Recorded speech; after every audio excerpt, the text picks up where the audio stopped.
시편 우리가 132편서부터 지금 134편 쭉 이 여러 개 일련의 시들을 보면 하나님이 주시는 그 복에 대한 이제 언급이 자주 반복되고 있습니다.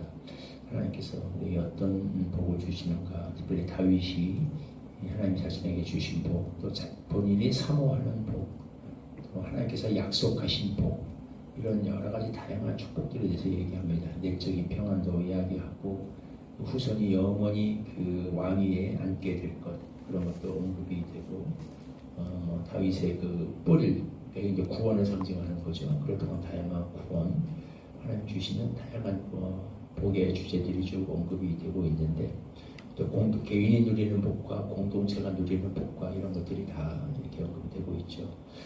그래서 어쨌든 성경은 분명히 하나님께서 우리에게 복 주시기를 원하는 분이시다라는 것을 이야기합니다. 우리에게 또 복을 약속하신 분이시다라고도 이야기합니다.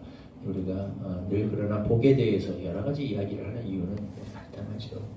근데 그 복이 하나님이 우리에게 주기 원하시는 그 복의 첫째는 그 복의 본질적, 가장 중요한 본질적인 복이 무엇인가, 이걸 우리가 세상적인 복의 개념과 자꾸 혼돈하지 말라라는, 혹시라도 그렇게 될 것 같은 염려 때문에 우리가 하나님은 복 주시는 하나님의 분명한데도 이 축복을 기원하는 기복신앙의 문제점을 자꾸 이야기를 하는 거고요. 두 번째는 이제 순서의 문제죠. 복이 먼저인가 하나님이 먼저인가. 하나님을 우리가 사랑할 때 우리에게 복을 주시는 것인데, 그 복을 얻으려고 하나님께 접근하는, 이것은 이제 저희 이교도들이 우상을 섬기는 것과 다를 바가 없는 그런 것이죠. 이런 것들 때문에 우리가 복의 기복신앙에 대해서 자꾸 경고를 하는 것이지, 분명 하나님 우리에게 복 주신다는 사실 자체는 성경적인 겁니다. 하나님이 약속하신 거예요.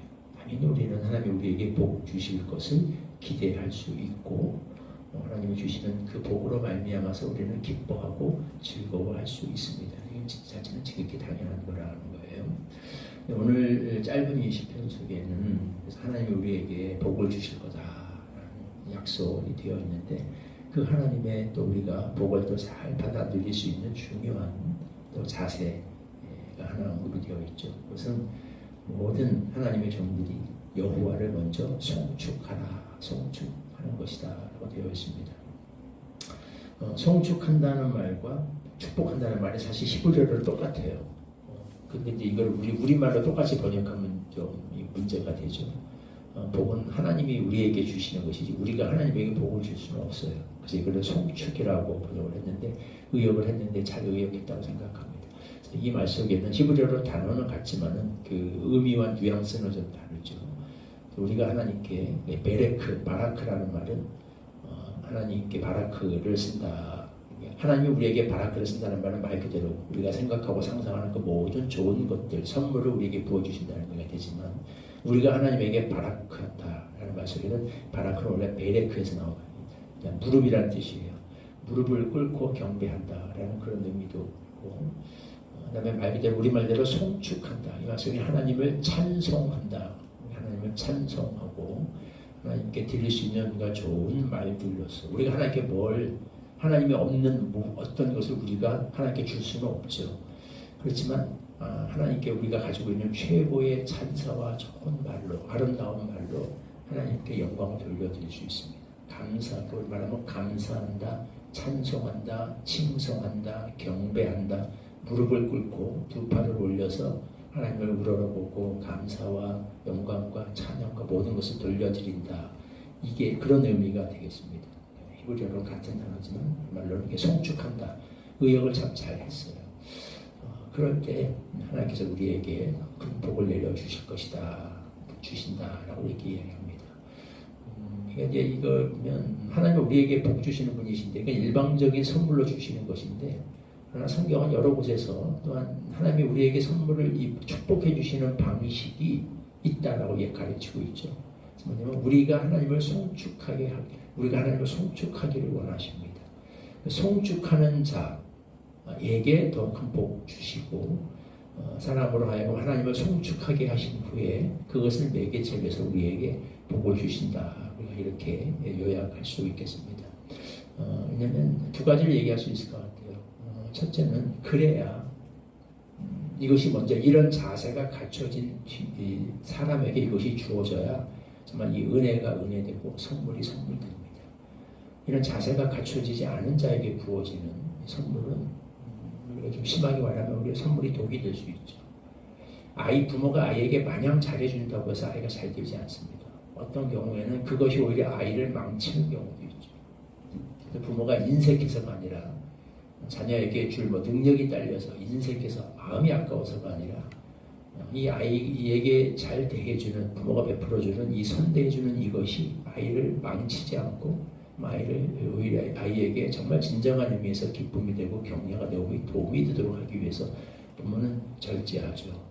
때로는 따끔하게 훈육도 하죠. 감사하는 법을 먼저, 고마워하는 법을 먼저 가르치죠. 이런 지혜로운 부모는 그렇게 합니다. 그런 자세 때문에 우리에게 먼저 하나님을 송축하는 법을 아는 자, 하나님을 경배하고 감사하고 찬양할 줄 아는 자, 이런 신앙이 먼저 갖춰진 자들에게 하나님은 복을 주신다, 이런 의미가 되겠고요. 또 하나는 지극히 이것은 어떻게 보면 당연한 겁니다.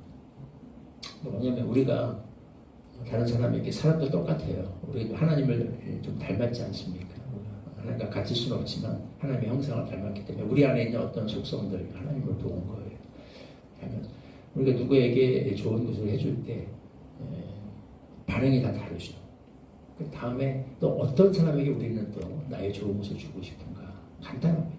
내가 무엇을 해줬을 적에 고마워하는 사람에게 우리가 흔히 말하는 리액션이라는 말을 요새 많이 하지 않습니까? 사람의 리액션이 되게 중요해요. 요새는 리액션이 어떻게 하느냐에 따라서 리액션을 잘하는 사람, 좋은 사람들이 되게 호감을 많이 사죠. 간단한 거예요. 다른 게 아니고 아부하고 호들갑 떨라는 게 아니라 내가 어떤 은혜와 선대를 베풀었을 때 그 감사하고 고마워할 줄 아는 사람, 그 사람에게 더 해주고 싶어요. 내가 아무리 좋은 것을 내가 나름 성의를 보여도 너무 당연히 여기고 아니면 시시하게 여기고 우습게 여기고 이 정도는 기본이고 더 좀 해줘야 되는 게 아닌가. 그러니까 아무리 해줘도 감사한 줄 모르고 자꾸 안 해준 어떤 이런 것들을 불만스러워하고 그런 것들에 집착하게 될 때 우리 사람이 힘들죠. 피곤하죠. 근데 조금만 이렇게 보여도 너무 고마워하고 감사하는 사람에게 더해주고 싶습니다. 하나님도 마찬가지. 우리에게 많은 것을 주시는데 아무리 주셔도 그걸 감사할 줄 모르고 기뻐할 줄 모르고 안 주신 거, 자기에게 없는 거, 남과 자꾸 비교하면서 그런 것을 이렇게 집착하는 사람에게 하나님의 마음이 어떠실까? 비슷하다는 거죠. 조금 주어도 감사. 하나님이 이 주신 것 그걸 인하여 기뻐하고 감사하고 하나님을 송축할 줄 아는 자에게 하나님이 더 큰 복을 내려주시기 원하신다는 것, 자연스러운 감정이라는 거예요. 이미 하나님이 우리에게 많은 것을 주셨습니다. 가장 기본적으로 성경은 그걸 얘기하죠. 우리를 위하여 가장 귀한 하나님의 베스트, 가장 소중한 독생자 예수를 아끼지 않고 내어주셨습니다. 그거 한 가지만으로도 사실 우리는 감사해야죠. 충분히 감사할 수 있습니다. 감사함이 마땅합니다. 그걸 넘어서서 우리가 누리고 있는 이 모든 것들, 예배의 자유부터 시작해서 아무리 힘들고 어렵다 그래도 선진국이죠. 우리가 정말 우리보다 훨씬 어려운 곳에서 내일을 보장받을 수 없는 곳에서 지금도 신앙 생활을 해나가는 사람들 시작해서 사실 하나하나 따지자면 물론 다 그 사람이 그 가운데서도 어려움이 있고 아쉬움이 있고 다 그렇습니다. 항상 최악의 것만 이야기하면서 어떤 것도 우리가 이야기할 수 없는 그런 것도 너무 그런 극단적인 것은 아니죠. 그러나 저는 그럼에도 불구하고 아쉬움과 어려움과 고난과 또 사연이 다 있음에도 불구하고 그럼에도 불구하고 이미 우리에게도 하나님이 주신 은혜가 또 얼마나 많은가 이 사실을 늘 생각하면서 우리 먼저 무릎 꿇고 두 손 들어서 하나님을 송축하는 자들이 되어야겠다는 거죠. 그럴 때 하나님이 우리에게 더 놀랍고 풍성한 복으로 우리를 채워주실 거다. 오늘 그 이 아침에도 그런 믿음을 가지고 하나님 앞에 나아가 하나님을 송축하고 찬양하는 그런 아침이 되기를 소망합니다. 1절 말씀 같이 한 목소리로 읽겠습니다. 시작. 보라, 밤에 여호와의 성전에 서 있는 여호와의 모든 종들아 여호와를 송축하라. 감사합니다. 우리 하나님, 우리의 찬양과 경배와 모든 감사, 제사, 예배를 받기에 합당하신 분이신 것을 이 아침에 고백합니다. 우리 삶 속에 많은 아쉬움도 있고 어려움도 있고 결핍도 있고 고난도 있는 것 사실입니다.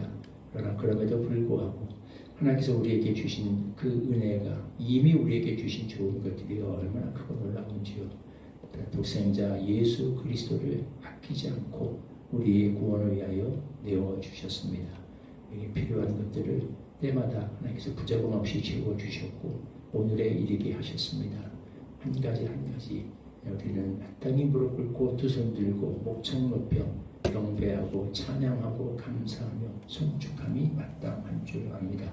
이 아침에도 우리의 눈을 열어주셨고 심령을 감동시켜 주셔서 하나님 우리에게 이미 주신 것들 또 우리에게 약속하신 것들 우리가 장차 받아 누리게 될 그 영광의 기업의 풍성함이 어떤 것인가를 알게 하여 주셔서 마음 깊은 곳에서 우러나오는 감사와 감격을 가지고 우리 하나님을 송축하는 그런 복된 아침 되게 하여 주옵소서.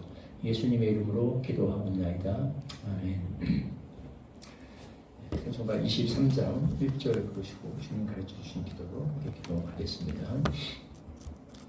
만일 비는